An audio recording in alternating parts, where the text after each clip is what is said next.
Hmm. It is interesting. What would happen if we made a hole through the Earth? The Earth's crust is solid and made of huge layers of rock. Under continents it is about 25 miles thick, and under oceans about 4.3 miles deep. Below the crust, there is the mantle, which depth is around 1,790 miles. In the center of the Earth there is the core. It begins deeper than 1,990 miles. Interesting fact, if it were possible to travel through the center of the Earth on a bicycle, and you moved at a speed of about 6.2 miles per hour without stopping, the journey would take about 53 days.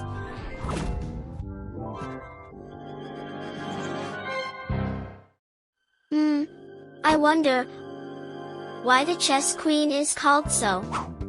A queen. In the 15th century, Queen Isabella of Castile helped organize Christopher Columbus's expedition. She became a symbol of power and influence. Before that time, the queen was a male piece. It was called alfurzan, a Persian word meaning advisor. This piece was weak and could move only one square.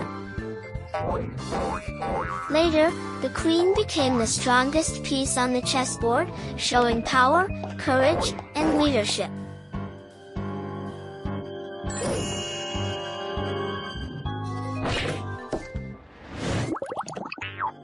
It is interesting why we see lightning first, then hear thunder later.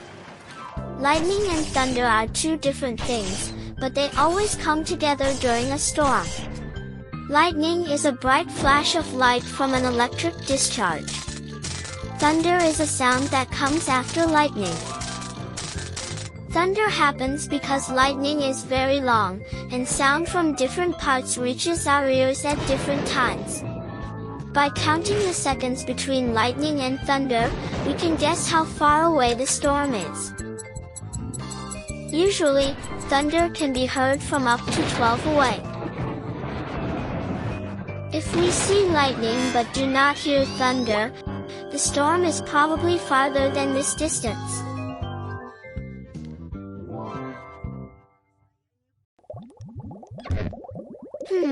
I wonder, why can we hear the sound of the sea inside a shell?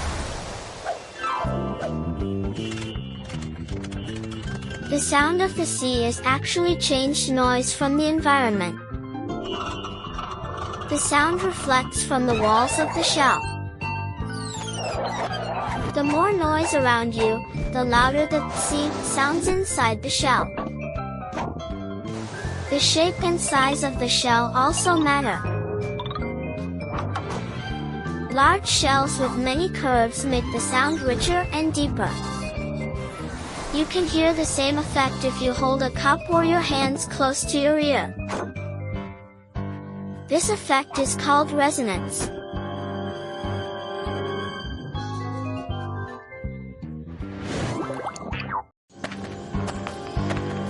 I wonder where a spider gets its web from.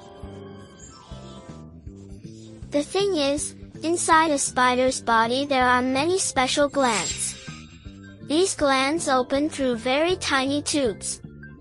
The tubes are found at the ends of 6 small spinnerets on the spider's body. Making a web is a real science. The first thread that the spider pulls out from the back of its body is used to make the base of the web. This thread is the strongest one. Then the spider makes a temporary frame from the center of the web to the outer edges. After that, the spider moves from the outer edge toward the center. At the same time, it eats the temporary threads and replaces them with elastic and sticky silk. When you walk in a forest or a park, try to watch how hard-working spiders make their webs. It is a real miracle of nature. Professor Y can answer any question.